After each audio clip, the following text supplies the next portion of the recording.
Hello everyone, welcome to YTH India get success with us. आज की इस video में हम प्रॉफिट एंड लॉस, लाभ और हानि का चैप्टर स्टार्ट करने जा रहे हैं। ये होगा हमारा फर्स्ट पार्ट। फिर हम सबसे पहले देख लेते हैं इसके बेसिक फार्मूला को। आप सभी को पता है इसमें एक होता है लाभ और एक इसमें होता है हानि। तो फिर हमें प्रॉफिट कब होता है? जब हमारा सेलिंग प्राइस बड़ा हो कॉस्ट प्राइस से, तो फिर हमें होता है लाभ। और हमें हानि होता है कब? जब हमारा कॉस्ट प्राइस बड़ा हो सेलिंग प्राइस से, तो फिर हमें होता है हानि। तो फिर हम देख लेते हैं सेलिंग प्राइस क्या होता है। जो चीज़ हम बेचते हैं उसको हम कहते हैं सेलिंग प्राइस। और उसके बाद हम देख लेते हैं सीपी। तो फिर सीपी जो चीज़ हम खरीदते हैं उसको हम कहते हैं सीपी। उसके बाद हम देखते हैं इसका एक और फार्मूला ये। तो फिर अगर हमें क्वेश्चन में दिया हो लाभ प्रतिशत निकालने के लिए, तो फिर उसका हम फार्मूला ये हम लगाएंगे, लाभ गुना में 100 बटा में सीपी। नीचे में हमेशा सीपी ही होगा, वो चाहे हमें लाभ हो या हमें हानि हो, हमेशा नीचे में रहेगा सीपी ही। क्वेश्चन पे चलते हैं। अब यहाँ पे है, एक व्यक्ति 200 रुपया में एक किताब खरीदता है, उसके बाद उसने 225 में इसको बेच दिया, तो फिर उसका लाभ प्रतिशत बताइए।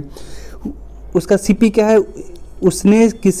उसने किताब खरीदा 20 में, उसके बाद उसने बेच दिया उसको 225 में, तो फिर उसको हुआ होगा लाभ। ठीक है, फिर लाभ हम कैसे निकालते हैं? SP minus CP. फिर हमारा सेलिंग प्राइस क्या है? 225 में हमने उसको बेचा और उसको हमने खरीदा था 200 रुपये में। फिर हमें हो गया यहाँ पे 25 का लाभ। तो फिर हमें अब क्या निकालना है? हमें निकालना है यहाँ पे लाभ प्रतिशत। तो फिर लाभ प्रतिशत का फॉर्मूला क्या होता है यहाँ पे लाभ गुना में 100 बटा में सीपी। ठीक है, तो फिर हमारे यहाँ पे लाभ है 25 गुना में 100 और सीपी है 200। फिर यहाँ लिख लेंगे 200। फिर ये 20 से 20 कट गया, इसको इससे काटेंगे, इसका आंसर आ जाएगा 12.5% का हमें हुआ है लाभ। चलते हैं हम अगले क्वेश्चन पे। इस क्वेश्चन में क्या है? एक व्यक्ति 500 में एक किताब खरीदता है और इसे 300 में बेच देता है, तो उसका हानि प्रतिशत बताइए। उसने 500 रुपये में किताब खरीदा और उसने 300 रुपये में बेच दिया, तो फिर उसको हुआ होगा हानि। तो फिर हानि यहाँ से निकाल लेते हैं। उसको हुआ होगा 200 रुपये का हानि। उसके बाद अब हमें निकालना है इसका हानि प्रतिशत। तो फिर हम हानि प्रतिशत हम कैसे निकालते हैं? हानि गुना में 100 और नीचे में सीपी। ठीक है, फिर यहाँ पे हो गया हानि इंटू में 100 और हो जाएगा नीचे में सीपी, यानी कि हमने 500 में उसको खरीदा था, इसलिए ये हो गया हमारा सीपी। इसको हम लिख देते हैं 500। ये 20 से 20 कट गया, इसको इससे हम काट देंगे। फिर ये हो जाएगा हमारा 40% का लॉस। फिर चलते हैं हम अगले क्वेश्चन पे। ये है, एक व्यक्ति 50 रुपये में एक खिलौना खरीदता है और उसे 75 रुपये में बेच देता है, उसका लाभ या हानि प्रतिशत बताएं। फिर हम देख रहे हैं क्या, उसने 50 में खिलौना खरीदा और उसने उसे 75 रुपये में बेच दिया, तो फिर उसको हुआ होगा लाभ। फिर हम यहाँ से निकालते लाभ, 75 में से 50 को माइनस कर लेंगे, ये हो गया 25। अब हमें निकालना है इसका लाभ प्रतिशत। फिर इसका फॉर्मूला क्या होता है? लाभ गुना में 100 बटा में सीपी, यानी कि हमने उसको खरीदा था यहाँ पे 50 रुपीज़ में, ये हो गया हमारा सीपी। इसको लिख देंगे, ये कट गया 2 से, उसके बाद इसको हम काट देंगे, ये हो गया हमारा 50% का लाभ। फिर चलते हैं हम अगले क्वेश्चन पे। एक आदमी एक मोबाइल 1200 में खरीदा और उसने 200 रुपया इसकी मरम्मत पर खर्च किया, उसके बाद उसने 1680 में उसको बेच दिया, तो फिर उसका लाभ प्रतिशत ज्ञात करें।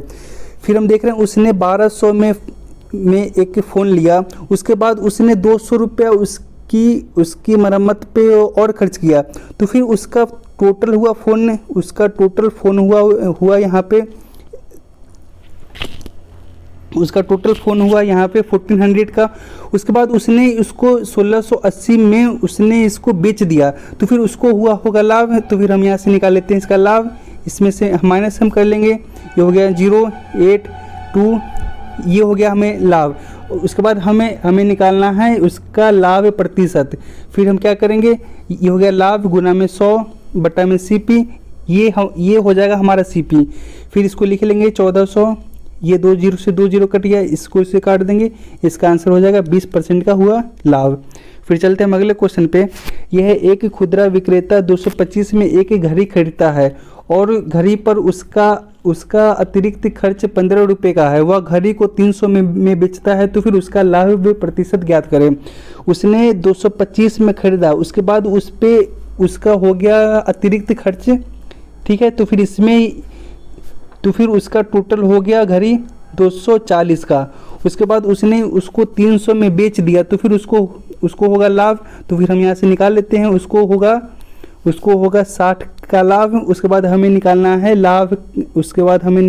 लाभ, प्रतिशत। हम कैसे निकालते हैं, लाभ गुना में 100 बटा में CP, यानी कि उसका घड़ी का टोटल आया दाम।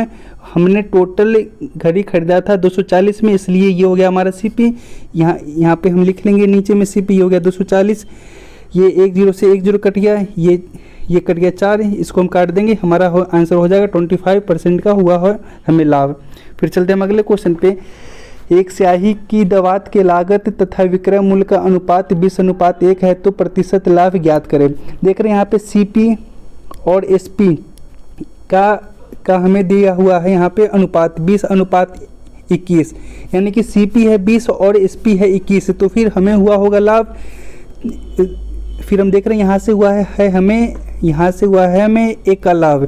फिर हम कैसे निकालते हैं, ये हो गया। उसके बाद हमें निकालना है इसका लाभ प्रतिशत। फिर हम कैसे निकालेंगे, एक लाभ गुना में 100 बटा में CP, यानी कि 20, इसको इससे हम काट देंगे, ये हो गया 5% का लाभ। फिर चलते हैं अगले क्वेश्चन पे। यदि किसी वस्तु का विक्रय मूल्य उसके लागत मूल्य का 8/5 गुना है, तो प्रतिशत लाभ ज्ञात करें। यानी कि SP उसके लागत मूल्य यानी कि CP का 8/5 गुना है, ठीक है। फिर ये CP आ जाएगा इस साइड, ये हो गया, ये यहाँ पे है, यहाँ पे मल्टीप्लाई में है, तो फिर इस साइड में आकर ये हो जाएगा डिवाइड में। उसके बाद ये हो गया 8/5। फिर हम क्या देख रहे हैं यहाँ पे, यहाँ से CP है 5 और SP है 8, तो फिर हमें हुआ होगा यहाँ पे लाभ। तो फिर हमें यहाँ पे हुआ है लाभ 3 का। फिर हम कैसे निकालते हैं, उसके बाद हमें निकालना है यहाँ से निकालना है लाभ प्रतिशत। फिर हम कैसे निकालेंगे, लाभ गुना में 100 बटा में CP क्या है 5, इसको हम इससे काट देंगे 20, यानी कि इसका आंसर हो जाएगा 60% का हुआ है हमें लाभ। चलते हैं अगले क्वेश्चन पे। यहाँ पे 25 खिलौने का लागत मूल्य 20 खिलौने के विक्रय मूल्य के बराबर है, तो प्रतिशत लाभ ज्ञात करें। यहाँ पे क्या है, 25 खिलौने का लागत मूल्य यानी कि 25 गुने CP, ये है 20 खिलौने के विक्रय मूल्य के इक्वल है, यानी कि 20 गुना में SP, ठीक है। फिर ये है CP, ये SP है इस साइड मल्टीप्लाई में, तो फिर इस साइड आकर ये हो जाएगा डिवाइड में। फिर ये 20, फिर ये है इस साइड में मल्टीप्लाई में, इस साइड आकर हो जाएगा यहाँ पे ये डिवाइड में, इसको हम काट देंगे, ये हो गया 4/5, यानी कि CP है 4 और SP है 5, तो फिर हमें होगा लाभ 1 का। उसके बाद हमें निकालना है इसका लाभ प्रतिशत। फिर हम कैसे निकालेंगे, लाभ गुना में 100 बटा में CP कितना है 4, इसके बाद इसको हम काट देंगे, हमारा आंसर बन जाएगा 25% का हुआ है हमें प्रॉफिट। फिर हम चलते हैं अगले क्वेश्चन पे। यह है 50 घोड़ों का लागत मूल्य 40 घोड़ों के विक्रय मूल्य के बराबर है, तो उसका प्रतिशत लाभ ज्ञात करें। ये क्या है, 50 घोड़े का लागत मूल्य यानी कि CP, 50 गुने CP इक्वल में क्या है 40 घोड़े के विक्रय मूल्य के बराबर, यानी कि 40 गुना SP। ये 50 यहाँ पे ये है मल्टीप्लाई में, तो फिर इस साइड आकर हो जाएगा डिवाइड में, लिख दिए इसको। फिर ये है SP, सॉरी, फिर ये इस साइड में है SP सेलिंग प्राइस। उसके बाद ये है इस साइड में मल्टीप्लाई में, तो फिर इस साइड आकर ये हो जाएगा डिवाइड में CP। ये 1 0 से हम 1 0 हम काट देंगे, फिर ये हो गया 5/4। फिर हम देख रहे हैं यहाँ से SP है, यहाँ से CP है 4 और SP है 5, फिर यहाँ से हुआ होगा हमें एक का लाभ, यहाँ से निकाल लेंगे हम लाभ प्रतिशत, क्या लाभ गुना में 100 बटा में CP है 4, इसको हम काट देंगे, हमारा आंसर हो जाएगा 25%। चलते हैं हम अगले क्वेश्चन पे। यह 8 आमों का लागत मूल्य 9 आमों के विक्रय मूल्य के बराबर है, तो प्रतिशत लाभ या हानि ज्ञात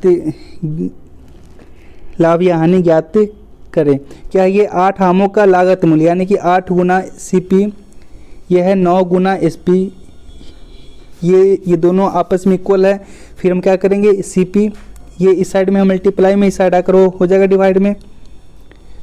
फिर ये 9 इस साइड में है, यहाँ पे मल्टीप्लाई में, इस साइड आकर हो जाएगा डिवाइड में। यहाँ पे CP 9 और SP है 8 है, यानी हमने कोई सामान खरीदा था 9 में और उसको हमने बेच दिया 8 में, तो फिर हमें हुआ होगा यहाँ से हानि, तो फिर हानि हुआ है हमें 1 का। उसके बाद हमें निकालना है हानि प्रतिशत। फिर हम कैसे निकालेंगे, हानि गुना में 100 बटा में CP, यहाँ पे है CP 9, फिर इसका आंसर हो जाएगा 11/9% का हानि हुआ है। चलते हम अगले क्वेश्चन पे। यदि एक मेज 20% के लाभ पर 600 में बेची गई तो मेज की मूल कीमत क्या है। हम जानते हैं कोई भी चीज़ अपने आप में 100% होती है, CP अपने आप में 100% होती है, ठीक है। फिर हम देख रहे हैं एक मेज 20% के लाभ पर 600 में बेची गई, यानी कि हमने उसको खरीदा था 100% पे,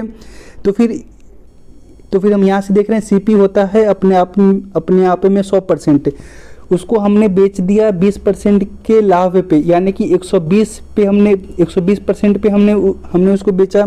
उसके बाद इसका यहाँ पे है रुपया में दिया हुआ 600, तो फिर ये हो जाएगा 120% इक्वल टू में हो जाएगा 600। उसके बाद हमें निकालना है उसका मूल कीमत। फिर हम क्या निकालते हैं, CP। फिर क्या होता है, CP अपने आप में होता है 100%, फिर हम निकाल लेंगे 100% का वैल्यू। 100% इक्वल टू 600 बटा में 120 गुना में 100, ये इसको हम काट देंगे 5 से, ये कट गया 5। उसके बाद इस दोनों को मल्टीप्लाई कर देंगे, उसका मूल कीमत निकल जाएगा 500। अब मिलते हैं हम अगले वीडियो में। अगर आपको वीडियो अच्छी लगी तो फिर वीडियो को लाइक शेयर सब्सक्राइब करना ना भूलें। Thank you.